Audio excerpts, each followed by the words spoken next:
Өвдөхөд хэн хамгийн түрүүнд имисан гүйдэг вэ гэхээр ээж хамгийн түрүүнд гүйдгэлтэй. Тэг зүгээр би бол өсвөр үедээр нөгөө өсвөрийн насны онцлог гэж хүмүүс ярьдаг. Ер нь сурагчид настай айгүй их харилцдаг.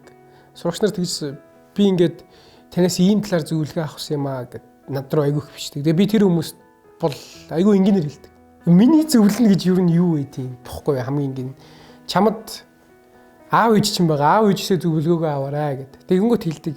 Манай ээж намайг сайн ойлгодгүй юм аа. Манай аав намайг сайн мэдэрдгүй юм аа гэд. А зүгээр би тэндээс юу гэж харах гээд байгаа гэхээр ээж аав гэдэг бол туусан амьдралынхаа эрсдлийг чамайг битгий туулаасаа гэж бодож байнга зөвөр хитэг сэрэмжлүүлэх гэдэг хүмүүс баг.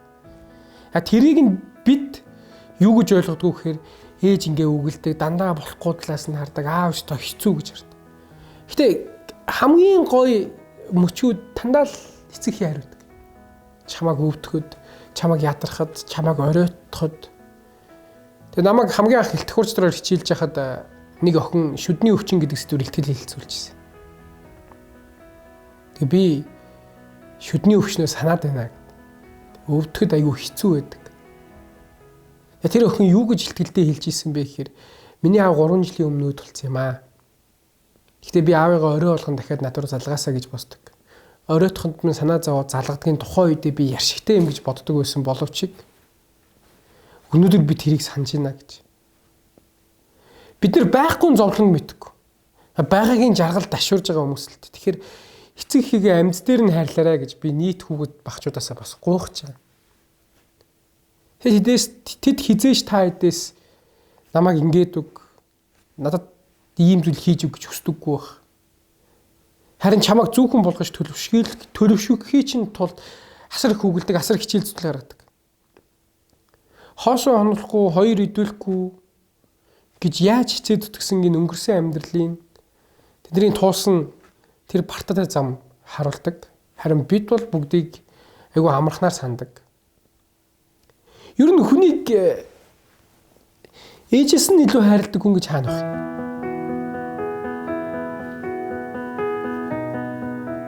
Мэдгүй би тийм бол сайн сонсож байгаагүй. Ер нь байхгүй бах. Манай ээж наваа гэдэг хөөх ингээд фэйсбүүкээр магадгүй энэ бичлэгийг үзээд л нэг шүүмжлэлт хийх л байх л та. Тэгээ шүүмжлэлтийг хэрнээ хамгийн хурдан, хамгийн түрүүнд, хамгийн ихэнд бахархаж шеэр хийдэг нь манай ээж. Зөвхөн ингээд миний ингээд сошиалаар явж байгаа юмнууд миний бүх зүйлээр бахархдаг.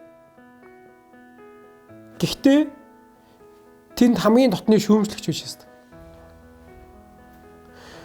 Алгадуул хаавтай байх сайхан гэдэг үг байд юм л чөмөг ширхэртэл ороолгооч ааваа таа. Тэгээ нэг үрлэхүүл буруу явсан хүүхдээ сануулаач гэж асар олон хүмүүс хүсдэг.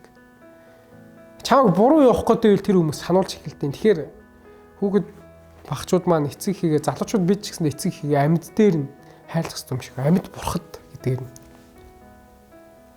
Би хоёр мөчийг өнөөдөр хүртэл марцдаггүй. Тэр нь юу вэ гэхээр би сургуультай шилдэг оюутан болоод аавынхаа өмнө энэ дээр үг хэлж яхах мөчтөө уйлж ирсэн. Бүр ингээд хасгартал уйлж ирсэн. Одоо хүртэл тэр мэдрэмж надад нандин.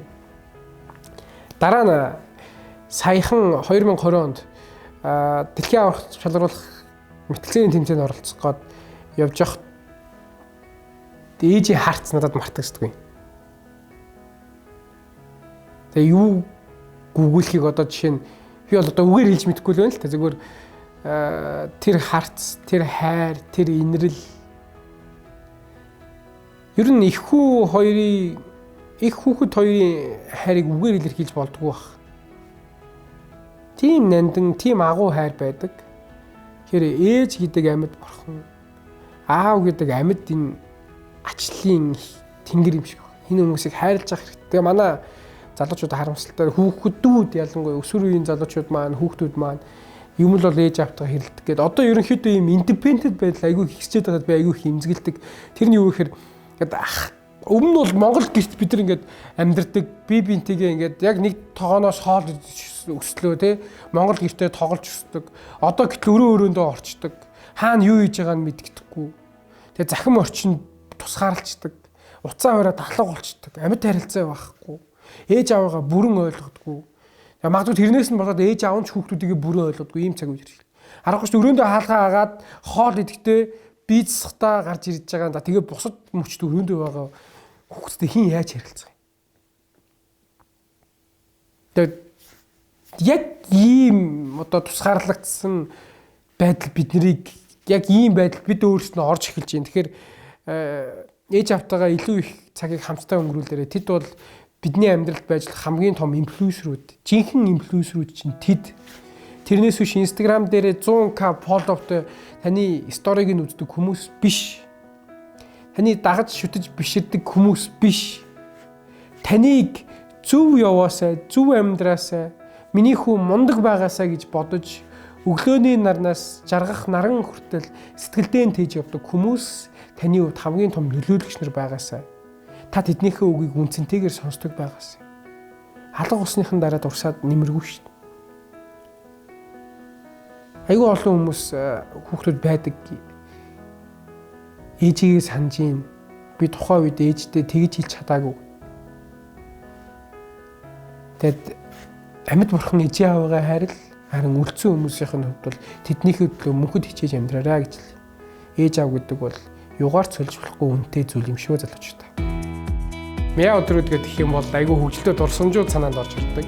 Яг ингээс суухаар нөгөө товчсон задарлаа гэж байгаа тэр моментууд. Саяхан 8 сарын хугацаанд 42, за 40 гаруй кг ерөөхдөө хайсан байна.